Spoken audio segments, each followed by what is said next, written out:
Сәлем достар, біз бүгін палау жасаймыз. Майымыз дайын, етіміз дайын, сәбіміз дайын, бәрі дайын.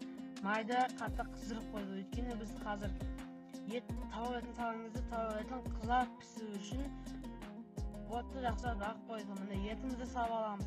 Тауық еті қызарып піскенше достар күтіңіздер, өйткені дұрыстап піспей қалуы да мүмкін. Біз бұған арнайылап тауық етін салып аластырамыз. Отынды қатты қыздыру міндетті, әйтпесе етіміз дұрыстап піспей қалады. Енді біз арнайылап сәбіз қосамыз. Сәбіз палаудың керемет дәм білдіреді, дәмі күшті болады. Сосын біз оны араластыруды ұмытпайық достар.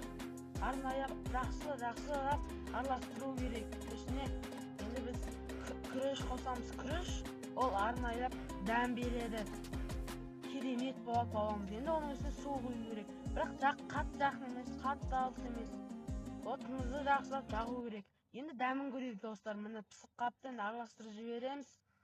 Міне араластырамыз. Бұның ішіне біз арнайылап кішіміз қостық. Кішіміз ол палауға дәм береді, керемет дәмдерді сыйлайды.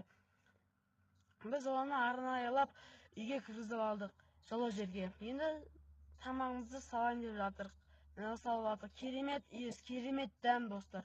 Егер де сіздерде бос уақыттарыңыз болса, осыны далаға отбасыңызбен бірге пісіруді ұмытпаңыздар достар.